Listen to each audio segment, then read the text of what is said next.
नाज़रीन, बडगाम में चेयरलिफ्ट में फाथल माण्हुनि खे कढण लाइ केतिरनि ई कलाकनि ताईं रेस्क्यू ऑपरेशन करे 8 ई ॼणनि खे हिफ़ाज़त सां ॿाहिरि कढियो वियो।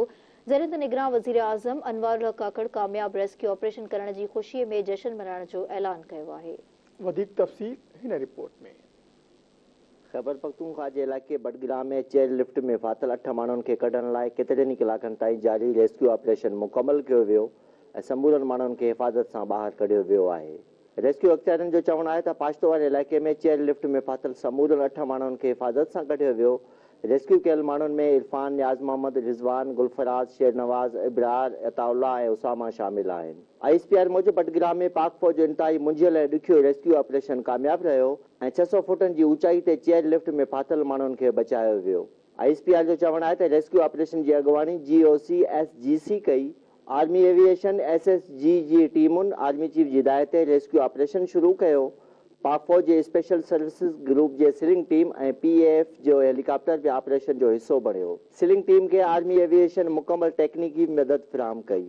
ISPR जो वधीक चवणु आहे त ऑपरेशन में पाक फ़ौज पाक फ़िज़ाईअ जे पायलटनि बेमिसाल महारत ऐं कारकर्दगी जो मुज़ाहिरो कयो। रेस्क्यू ऑपरेशन खे कामयाबी सां मुकमल करण लाइ मक़ामी क़ैबिल माहिरनि जूं ख़िदमतूं पिणु हासिल कयूं वियूं। ऑपरेशन में सिविल इंतजामिया ऐं शहरनि बि भरपूर नमूने हिसो वरितो। ISPR मूजिबि पाक फ़ौज ऐं पाक फ़िज़ाईअ जा हेलीकॉप्टर वक़्त सर वाक़े वारे हंधि पहुता ऐं रेस्क्यू ऑपरेशन कयो वियो। ज़रियनि मूजिबि हिकु शागिर्द खे हेलीकॉप्टर ज़रिए रेस्क्यू करण बैदि ज़मीन तां ऑपरेशन शुरू कयो वियो। हेलीकॉप्टर रेस्क्यू ऑपरेशन राति ऐं मौसम ख़राब थियण सबबि रोकियो वियो। ज़रियनि जो चवणु आहे त ऊंदाहीअ बावजूदि पाक फ़ौज मुतबादिल तरीक़नि सां रेस्क्यू ऑपरेशन जारी रखियो। नंढी ट्रालीअ खे साॻी तार ते रखी मुतासिर ट्रालीअ जे वेझो आंदो वियो। नंढी ट्राली ज़रिए फाथल माण्हुनि लाइ खाधे पीते जो सामान बि मोकिलियो वियो ऐं उन ई ट्राली में हिकु हिकु करे ॿारनि खे वॾी एहतियात सां रेस्क्यू कयो वियो। वाज़ह आहे त गुज़िरियल ॾींहुं पाश्तो वटि चेयरलिफ्ट जा रसा टुटण सबबि 6 स्कूली ॿारनि समेत 8 ॼणा 900 फुट ऊचाई ते फासी पिया हुआ। ॿार सुबुह 7 वॻे चेयरलिफ्ट ज़रिए पंहिंजे स्कूल वञी रहिया हुआ त लिफ्ट जा 3 मां 2 रसा टुटी पिया। इलाइक़े जा 150 ॿार स्कूल वञण लाइ इहा लिफ्ट इस्तेमालु कंदा आहिनि। ISPR मूजिबि पाक फ़ौज जो रेस्क्यू हेलीकॉप्टर लिफ्ट जो पहुतो त ट्राली लुॾणु शुरू थी वई, जंहिं सबबि ट्राली जे गैर मुतवाज़न थियण जो ख़दशो पैदा थी वियो। ISPR जो वधीक चवणु हो त उहो इंतहाई ख़तरनाक ऑपरेशन हो।